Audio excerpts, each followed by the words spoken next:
The Village People's Weekly Roundup, Part 2. You've reached Talking with Dr. Terry, 180 Seconds to a Better You, message number 112. Continuing with our review of the week's calls and responses. Karen talked about getting fixated on a goal so that you know that we just let everything that's happening bypass us and we miss the moment. We miss the moment of being present. We're just frustrated by the distance between us and the goal. Instead of enjoying the journey, we remember that the goal was there and it'll be there, and eventually we'll reach it if we keep on moving. Coach Cliff had a terrific comment. He said, if you make a mistake, that's the first mistake. If you make the same mistake a second time, it becomes a choice.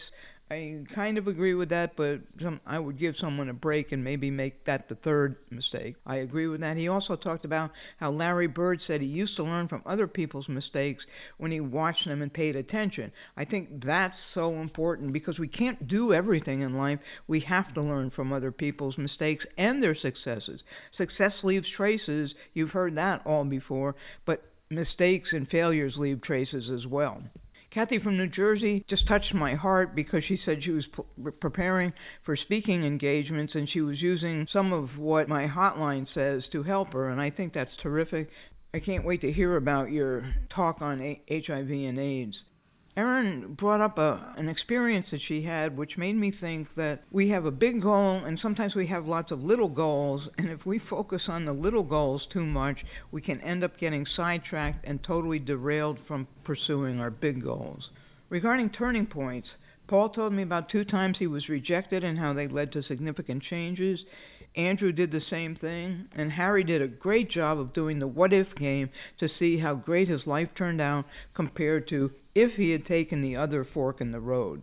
Karen wanted to use the word other instead of they, and April referred to that as well.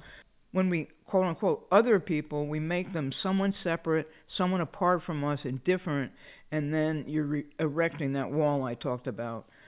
April said that the othering effect causes damage. She thinks that some of the reason why we get to that is because we've become so institutionalized. She said we're used to dealing with bureaucracy instead of real people, and it's hard to separate. I think it's our job as individuals to separate that and to treat each person as you want to be treated, going back simply to the golden rule.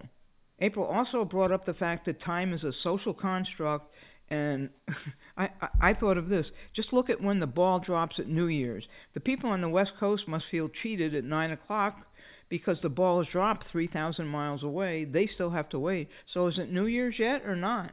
Anyway, that's it for this week's Roundup. Hope you have a great week.